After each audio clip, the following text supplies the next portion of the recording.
Hello everyone, आज है 26 अप्रैल और आज इस वीडियो में हम बात करने जा रहे हैं एनएचपीसी के बारे में। अच्छी तेज़ी है, 2.5% की रफ्तार आई है और आज बाजार अच्छे मूड में, स्पेसिफिकली जो मिड कैप्स है और स्मॉल कैप्स है, काफ़ी शानदार तेज़ी वहाँ पर देखने को मिल रही है और एनएचपीसी भी अब धीरे धीरे रिकवर करता नज़र आ रहा है। लेकिन ग्राफ इंटरेस्टिंग है, एक महीने का एक तेज़ी आई थी 94 95 पे जाने के बाद फिर से गिरकर 87 पर आया था। अब वापस से अगर आप देखो तो पिछले 5 ट्रेडिंग सेशन से लगातार ये तेज़ी पर है।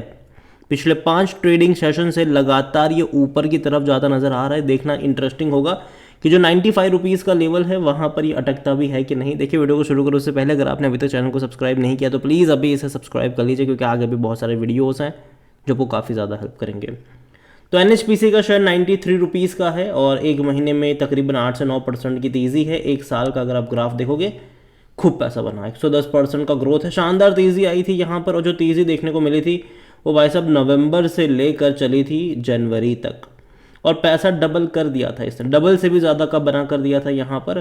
फिर बाद में जैसे ही इनके क्वार्टरली रिजल्ट्स आए जो कि एवरेज थे, ख़राब थे और उसके चलते एक फॉल आया, एक ही दिन में 16% गिरी आई है। फिर तेज़ी दिखाने की कोशिश करी, अटेम्प्ट करा, 96 रुपीज़ के आसपास गया, फिर वापस गिरा ये, फिर वापस अटेम्प्ट करा और 95 रुपीज़ के करीब गया, फिर वापस गिरा ये, अब वापस वहीं पर जाने की कोशिश कर रहा है जहाँ से इससे पहले भी 2 बार ये नीचे की तरफ गिर चुका है।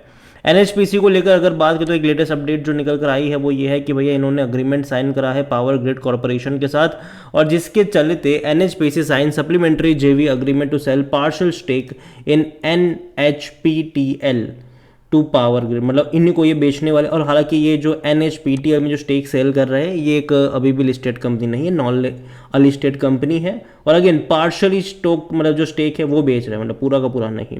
यहाँ पर अगर आप देखो तो एनएचपीसी ने ये बताया है कि it is disinvesting its stake in national highway power test laboratory private limited, जिसको हम एनएचपीएल जो बोल रहे हैं, by signing a supplementary joint venture agreement to SJVA with its JV partners including NTPC Power Grid। तो यहाँ पर सीधी सी बात है, थोड़ा सा हिस्सा जो है वो यहाँ पर बेचने वाले हैं पावर ग्रिड को। और it is to inform that the NHPC limited has sign a supplementary JV agreement to JV partners of national highway high power test laboratory. अगर आप देखो तो यहाँ पर अगर ये इन्होंने स्टॉक एक्सचेंजेस में भी इसके बारे में बताया है और the agreement finalize on April 23 तारीख को फाइनलाइज भी हो चुका है और जो marks the sale of the partial stake है यहाँ पर वो जो प्रोसीड है वो इसी फाइनेंशियल ईयर में हो भी जाएगा, जो कि अच्छी बात है। देखो अगेन ये बहुत ही छोटी सी अपडेट्स है, इसके चलते कोई शायद में कोई बहुत बड़ा चेंजेस नहीं आने वाला है, बहुत छोटी सी अपडेट है ये और लेकिन अपडेट तो है। और जहाँ तक वॉल्यूम्स अगर हम देखें तो आज बड़ी क्वांटिटी में ट्रेडिंग चल रही है, 5 करोड़ के आसपास के शेयर ट्रेडिंग होने आने वाले हैं, मतलब बड़ी क्वांटिटी में यहाँ पर ट्रेडिंग है। और देखो एक अच्छी तेज़ी पिछले 5 दिनों में इसने 5 ट्रेडिंग सेशन में इसने दिखाई है, जो कि अच्छी बात है। कंपनी अगर आप देखोगे जो इसका मार्केट कैप है वो 93,000 करोड़ पहुँच चुका है। मुझे लगता है कि बहुत जल्दी 1 लाख करोड़ पर पहुँचने की भी कोशिश करेगा, मतलब करने वाला है ये। और तो और अगर आप बात करें इस कंपनी को लेकर तो according to money control user 100% लोग कह रहे हैं खरीदारी करो, बेचने की बात कोई नहीं कर रहा है। और अगर आप चैनल को रेगुलर फॉलो करते हो तो एक चीज़ मैं लंबे समय से कह रहा हूँ कि एटलीस्ट ये 2-3 महीने में पावर कंपनियों के शेयर में बिकवाली नहीं करनी चाहिए, क्योंकि ये 2-3 महीने में जिस तरीके से टेम्परेचर बढ़ रहा है, जिस तरीके से गर्मियाँ बढ़ रही है, कहीं ना कहीं पावर डिमांड बढ़ने ही वाली है, बढ़ ही रही है। और उसके चलते इनके जो क्वार्टरली नंबर्स होने वाले हैं अगले क्वार्टरों के वो काफ़ी अच्छे आने वाले हैं। गर्मियों के दौरान के जो मार्च के तो चलो ठीक ठाक है ही, लेकिन मुझे लगता है कि जून के तो शानदार नंबर्स एक्सपेक्टेड रहेंगे इन कंपनियों से। और जहाँ तक क्वार्टरली रिजल्ट्स की बात करें तो देखिए अभी तक कोई डेट सामने नहीं आई है कि इनके नंबर्स कब आएंगे। उम्मीद करता हूँ कि जल्दी डेट आए और सबसे अच्छे कि भैया नंबर्स आए, क्योंकि लास्ट क्वार्टर ने इसको निराश जरूर करा था, उसके बाद गिरावट भी देखने को मिली और कंपनी जो है वो एक डिविडेंड पेइंग शेयर है और अच्छा पे कर रहा है। देखो इस साल इसने ₹1.40 का पे करा है, पिछले साल इसने 2 बार देखो साल में 2 बार ये डिविडेंड पे करता है। पिछले साल इसने पहले ₹1.40 का पे करा, फिर 45 पैसे का पे करा। देखने में आपको कम लग सकता है, लेकिन अगर मैं कहूँगा कि पिछले साल ये ₹40 का शेयर था, तो ₹40 का शेयर अगर आपको ऑलमोस्ट ₹2 का डिविडेंड पे करता है तो वो बहुत अच्छा डिविडेंड माना जाता है, ख़राब नहीं होता। लेकिन हाँ, जिस तरीके से शेयर प्राइस बढ़ा है उस तरीके से डिविडेंड नहीं बढ़ने वाले। मुझे लगता है कि डिविडेंड जो है वो हर साल ₹2 के आसपास का ही यहाँ पर देखने को मिलेगा, एटलीस्ट इस साल तो मैं यही अज्यूम कर रहा हूँ। अगले साल देखते हैं कि कंपनी कितना प्रॉफिट कमाती है, वो उसके ऊपर डिपेंड करेगा। और जहाँ तक कंपनी की वेबसाइट पर अगर आप चलो तो देखो इनका जो मेन पावर का बिजनेस है, इनकी जो कैपेसिटी है वो ज़्यादातर हाइड्रो में है। 7,000 मेगावाट की कैपेसिटी है इनकी हाइड्रो में, जो इनका प्लान है बढ़ाकर 9,000 मेगावाट तक लेकर जाना। लेकिन साथ ही साथ कंपनी जो है वो सोलार और विंड में भी बड़े बड़े इन्वेस्टमेंट कर रही है।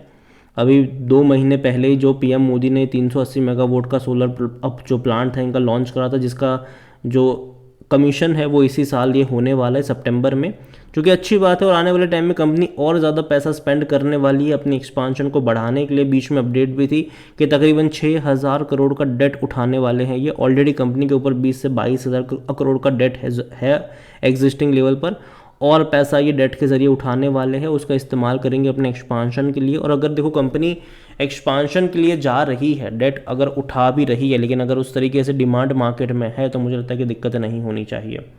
और जहाँ तक वैल्यूएशन की बात करें तो देखो इसका जो वैल्यूएशन वो सस्ता है, अभी भी महंगा नहीं है। 24 का पी है, सेक्टर पी 32 का है। 50% एनालिस्ट कहते हैं यहाँ पर खरीदारी करो। अगर आप फिनेंशियल्स देखोगे तो जैसे कि मैंने कहा कि लास्ट क्वार्टर के नंबर बहुत ज़्यादा खराब थे, जिसके चलते एक ही झटके में 16% गिर गया था एक ही दिन के अंदर। लेकिन उम्मीद करते हैं कि अभी मार्च के नंबर अच्छे आए, और देखिए अच्छे आने ज़रूरी भी है, अगर नहीं आएंगे तो दिक्कत होगी इनको। और मुझे लगता है कि अच्छे आ सकते हैं नंबर्स, और जून के और बेटर नंबर मैं एक्सपेक्ट कर रहा हूँ इस कंपनी से। और देखिए पावर सेक्टर मुझे लगता है कि एटलीस्ट जो आने वाले 2 महीने हैं मई और जून तक, तो मुझे नहीं लगता कि नेगेटिव कोई साइन है इस पूरे सेक्टर के लिए, पावर सेक्टर के लिए। तो नज़र होनी चाहिए, चाहे वो एनएचपीसी हो, चाहे टाटा पावर हो, चाहे अदानी पावर हो, नज़र होनी चाहिए इन कंपनियों के ऊपर।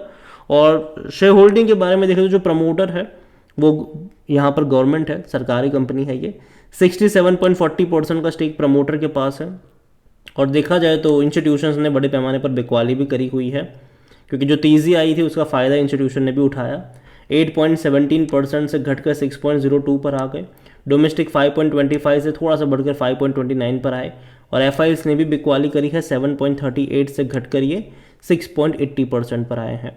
रिटेल्स और अदर्स के मिलाकर 14.49% की होल्डिंग है, जिनमें से रिटेल इन्वेस्टर यहाँ पर 9.88% पर है, और जो अदर पार्टीज़ है वो 4.61% का स्टेक लेकर यहाँ पर बैठे हुए हैं।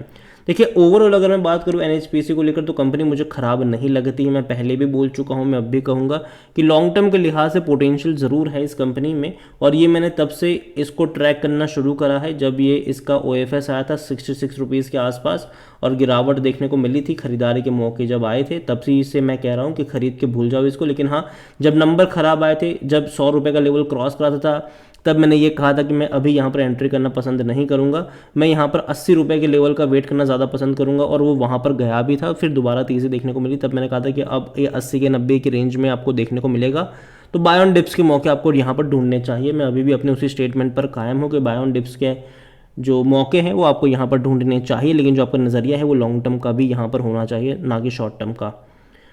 जिनके पास है वो होल्ड कर सकता है, लेकिन 95-96 रुपीज़ का लेवल इंपॉर्टेंट रोल प्ले करेगा कि यहाँ से ये ब्रेकआउट दिखाएगा या फिर वापस पहले की तरह गिरावट दिखाएगा।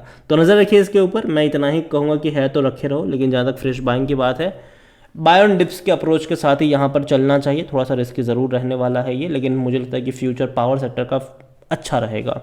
अगेन ये मेरा पर्सनल ओपिनियन है, कोई भी इन्वेस्टमेंट एडवाइस नहीं है। वीडियो को यहीं पे एंड करता हूँ। पसंद आया हो तो लाइक करें, शेयर करें। चैनल पर अगर पहली बार हैं तो प्लीज़ सब्सक्राइब करें। और एनएचपीसी के बारे में आप क्या सोचते हैं वो भी आप मुझे कमेंट में लिख के बता सकते हैं। Thank you.